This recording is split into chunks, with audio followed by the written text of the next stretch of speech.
Hi, this is Brad Truax from the Eastman Woodlands and Wildlife Committee, and today we're going to be talking about the barred owl. Actually, there are four species of owls that regularly nest here in New Hampshire. In addition to the barred owl, there are great horned owls, screech owls, and northern saw-whet owls. And occasionally on their way, as they travel through New Hampshire, we may see snowy owls, long-eared owls, or short-eared owls. But today we're going to focus on the barred owl, which is the most common owl here in New Hampshire. This is a map showing the range of the barred owl. You can see that they're mostly an eastern bird, and it's only recently that they've come to the Pacific Northwest. And interestingly, out there they threaten the spotted owl, and we're going to talk about that a little bit later. Barred owls seldom migrate. They usually remain in a single area for their entire life. Uh, Typical adult barred owl is 16 to 25 inches in length or height, as it were. The wingspan, though, may range from 3 to 4 feet, so it's really a substantial wingspan. And their tail is about 7 to 10 inches long. They weigh on the average between 1 and 2.5 pounds. And the females are actually larger than the males. This is actually known as sexual dimorphism. And essentially, what that means is that if you recall on many of our other discussions on wildlife, typically the male of the species is larger than the female. So again, it's somewhat of an exception in with regard to owls that the females tend to be larger than the males. And barred owls get their name from the vertical bars on their abdomen and the horizontal bars on their chest. Their color is a mixture of gray, black, brown, and white, and this actually provides great camouflage when they're out in the forest. This is showing the effect of the camouflage. Owls blend in really well with their surroundings. This is a photo that I took one day when I was out walking the dog. I happened to notice that a tree just didn't look quite right. It looked like there's a little bulge in it. So I walked up closer, and sure enough, uh, there was the barred owl sitting very still in that tree. So it was extremely well camouflaged. You can see that its colors match almost perfectly the colors of the bark on the tree. And the barred owls blend in very well with their surroundings any time of year. Here's a barred owl in winter, and you can see that against the background of the snow, it's very difficult to see. So picture, if we can't see them, imagine how difficult it would be for a small mammal to see them. So barred owls, like other owls, are primarily nocturnal. Okay, so you may actually be more likely to hear one than to see one. They tend to roost on branches and in tree cavities during the day, and then they hunt by night. Rarely they might also call or hunt during the daytime, particularly on very dark or cloudy days. And they're very territorial. They'll chase away intruders while hooting very loudly, and they become even more aggressive with intruders during nesting season. And their territories can range up to from 500 to 2,500 acres. And just as a reminder, the size of Eastman is roughly 3,600 acres. Barred owls are raptors, and they have very keen eyesight and excellent hearing. And they have asymmetrical ears, one being slightly higher than the other. And that helps them better localize sounds. They also have very special feathers on their wings that allow them to fly silently, and they can kill prey with the very large, sharp talons. So all these features actually make them incredible hunters and predators. Uh, like other owls, the barred owl has a facial disc. Okay, this is roughly a disc shape. That it's composed of feathers which grow around the owl's head. And the owls can raise these disc feathers slightly when they're on the hunt, and that helps direct sound to their ears. And that, in addition to the asymmetrical ears that I mentioned previously, allows them to hear sounds that really give them the precise location of any prey animals. And you can try this. Cup your hands over your ears, and actually the sounds are louder and clearer. So do you get the picture there? Can owls turn their head 360 degrees? No, that's a myth, but they can actually turn them almost 270 degrees. So that allows them to look behind themselves. And we can't do it because we only have 7 vertebrae in our neck, whereas the owl has 14 vertebrae in their neck, which allows them to be much more mobile than we are. And actually, all birds can do this. It's just that it looks strange with owls because we actually can't see their necks. I mentioned before that barred owls fly silently, which gives them an incredible advantage when they're out hunting.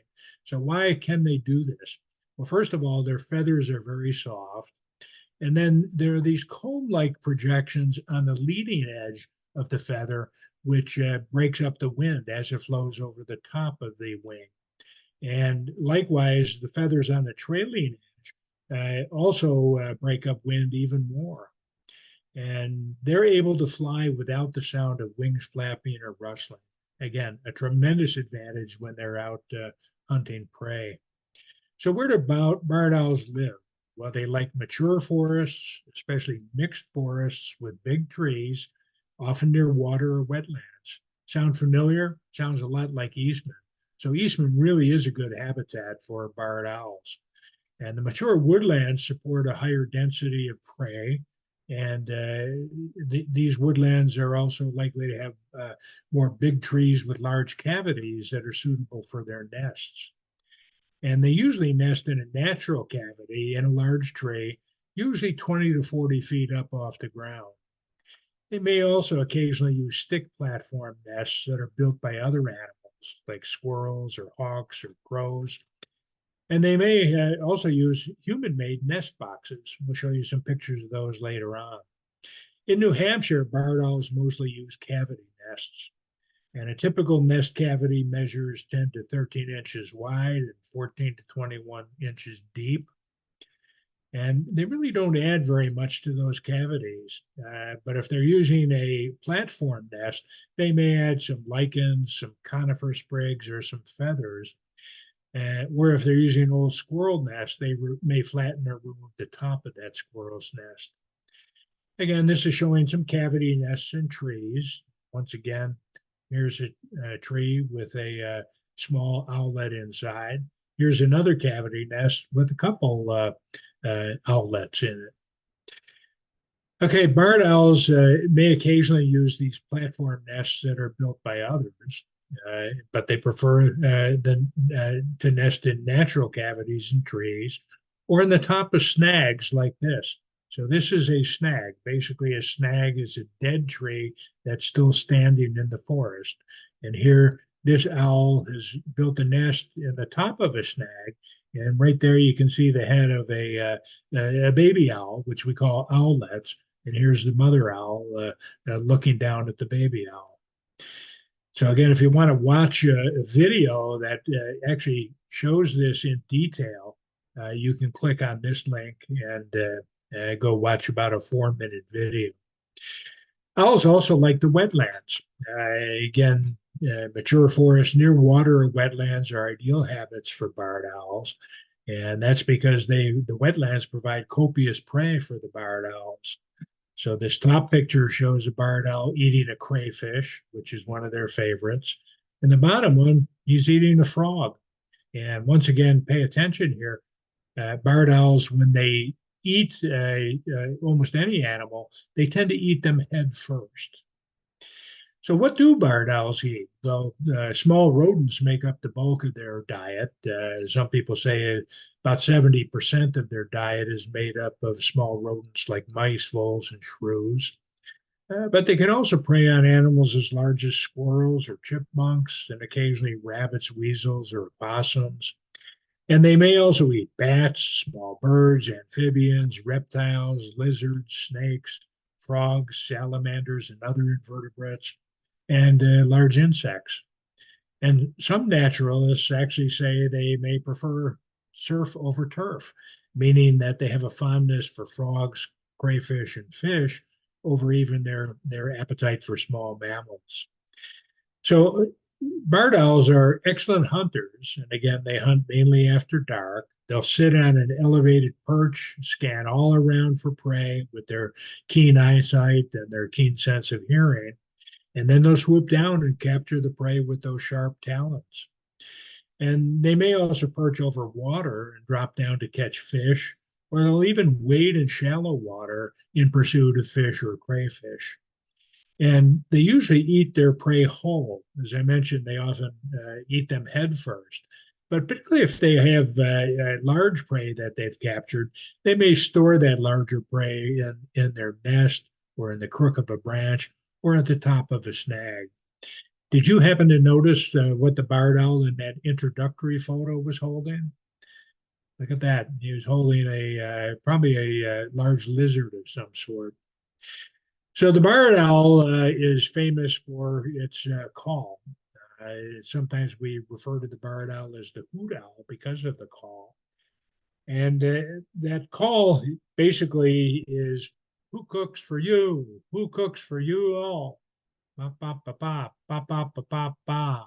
So if you imitate that call with your own voice and a barred owl is nearby, it may fly near you to investigate.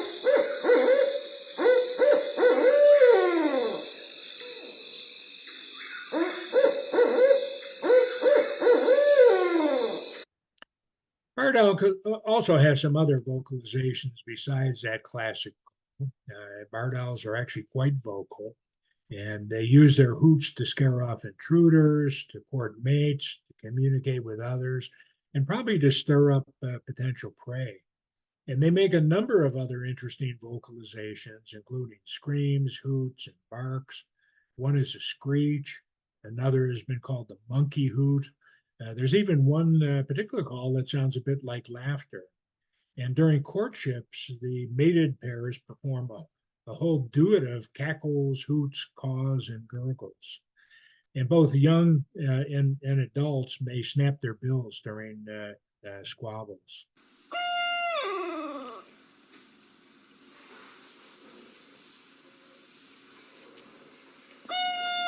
That's a screech.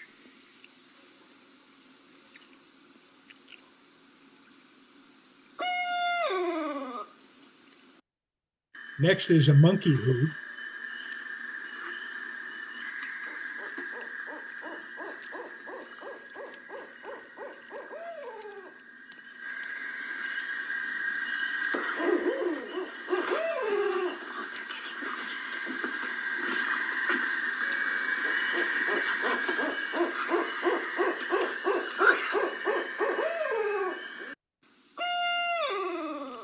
And this last one is one that supposedly sounds a bit like laughter.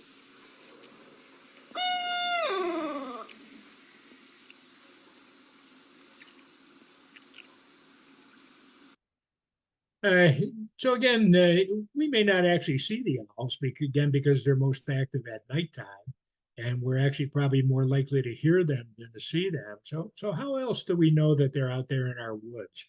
And the answer is by the signs that they leave. They may leave pellets, something called whitewash, and wing imprints in the snow. So again, pellets basically are there. Many different animals will regurgitate up undigested foods in what we call pellets, and this is a pellet from an owl. And a typical average size barred owl pellet is about 2.5 inches long and 1 inch wide. Here's one down here. And again, you can often see what the owl had been eating. And again, you're likely to see some fur, bones, teeth, nails, and things like that. And it might be confused with animal scat. For instance, if you just saw this from a distance, you might say, gee, that almost looks like it might be fox scat, which remember the fox eats lots of small animals, small rodents, and typically you'd see a lot of fur and bones in fox scat. Owl scat is not solid. Again, one sign of the presence of owls in the woods is what we call whitewash. And basically, whitewash are splatters of thick, chalky paste on the ground or on the tree branches underneath owl roosting spots. So this is showing it in a bigger picture. And this is a close-up basically showing this chalky white gooey substance, pasty substance that's on the branches of this tree. And again, this waste is made by the kidneys of the owl and excreted via the cloaca. And it's uric acid that gives this waste its white color. And uric acid is also poorly soluble in water, so the waste comes out as a pasty material. And of course, here, some little critter was not so lucky, but the owl was quite happy.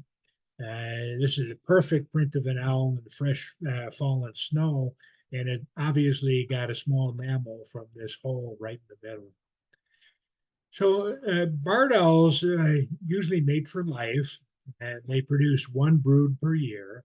The nest typically will have 2 to 5 eggs, and the eggs are white with a rough surface. And the female alone incubates the eggs, does that for about 28 days, while the male gathers food for her. And the average size of the clutch is 2 to 3 offspring, and we call the offspring owlets. And this is showing 3 owlets in a tree cavity. The hatchlings are helpless and they're covered in a white down and their eyes are closed. And the female tends to closely brood those young for about 3 weeks. And after that, she begins to hunt for the young and bring them back food. Actually, both parents will continue to hunt for the young until they're able to fly. And the young owlets sometimes fall out of the nest onto the ground. And while they're on the ground, they're vulnerable to predators. But they can use their claws and their beaks to climb back up the tree to their nest, flapping their wings, even though they're not yet able to fly. And they can do short flights at about 10 weeks, longer flights at about 14 weeks, and they become independent, usually in early to mid autumn. And they usually begin to breed on their own at about age 2 to 3. The average lifespan of barred owls in the field, in the wild, is about 8 to 10 years. In captivity, barred owls can live as long as 30 years. And we're also told that some barred owls can live up to 30 years out in the wild as well. They are vulnerable to a variety of bacteria, viruses, and parasites. And they also often get hit by motor vehicles and sustain head injuries or wing injuries. And they also do have predators. Some of those predators include the great horned owl, which is their most feared predator. And their nest can also be preyed upon by other large owls or hawks, and occasionally by weasels or raccoons. And there is this unique threat that I alluded to earlier, and that's this push to save an endangered species. As I mentioned, out on the West Coast, particularly in the Pacific Northwest, the spotted owl has become an endangered species. And the relative newcomer out there is the barred owl, and it's displaced and prevented the native spotted owls from reproducing. So the spotted owls are actually near extinction out there. And the U.S. Fish and Wildlife Service has a plan to kill roughly 500,000 barred owls in order to protect the spotted owl. The impact of climate change on owls is not clear. You'd certainly expect that our shorter winters and less snow cover here in New Hampshire would make it easier for them to catch prey. But in recent years, we've had some problematic cycles. We'll get a snowfall followed by rain, so we get a crusty ice covering the ground. And the owls may have difficulty catching mice and voles under the ice. And sometimes we get really big dumps of snow that make it harder for them to hunt. And in fact, in the very snowy winter of 2007 to 2008, hundreds of dead owls were actually found. And most of them were hit by motor vehicles because they were out hunting along the plowed edges of roads where they thought prey would be easier to find. And back at that winter, they were also often seen in the daytime, which is a sure sign that they're stressed for food. I mentioned previously that some people will build nest boxes to attract owls or a pair of owls. And this is showing a nest box that somebody has built, a nice box, put it high up on a tree. Remember, we said they like to be 20 to 40 feet up in a tree. And this actually shows an owlet who's just about ready to leave that nest box. But a word of caution. Some people who are going to be including owls in their feeding plans or building those nest boxes, don't feed them near the roads. And that's because they fly low and they often get hit by cars. VINS is the Vermont Institute of Natural Science, and it rescues over 400 birds a year and rehabilitates them. And owls are one of the species most frequently rehabilitated at VINS. And they often receive owls that have been hit by motor vehicles. And back in 2016, VINS staff came to Eastman and released a rehabilitated barred owl to honor Eastman resident Dr. Richard Sachs, who serves as a volunteer for VINS. Maybe that's the owl I still hear hooting some nights. If you haven't yet visited VINS, put it on your short list. You won't regret it. In addition to a great raptor exhibit where you'll see lots of owls, they have much more. And it's a short ride from Eastman to just the other side of Quechee Gorge out on Route 4. And you can go to their website for a full description of all their offerings. And this is a picture from 2016 when this barred owl was actually released here. Lauren Adams was the lead VINS wildlife keeper at that time, and this was the actual owl that was released here at Eastman. Some fun facts: groups of animals often are given unique names. Many mammals come together in herds. Whales have pods. Many birds flock together. A group of geese is called the gaggle. And so, what do you call a group of owls? Answer: a parliament. What a strange name for a group of animals. And it probably originates from a meeting of the owls in the Chronicles of Narnia by C.S. Lewis. So wise as an owl, you've heard that saying. Where does that saying come from? Well, it's been attributed to a number of things. Owls have incredible sensory abilities. They are able to navigate through darkness. Their facial features give them a wise and contemplative look. Greek mythology often shows Athena with an owl on her shoulder. And in Native American folklore, the owl is seen as a symbol of prophecy and foresight. And in many other cultures, owls are revered as spiritual guides and messengers, carrying messages from the spirit world. And they also have long lives. So which of those things do you think is the best reason for the phrase wise as an owl? We think it's probably the glasses. So that's a bit about barred owls. Hope you've enjoyed this and come back again sometime.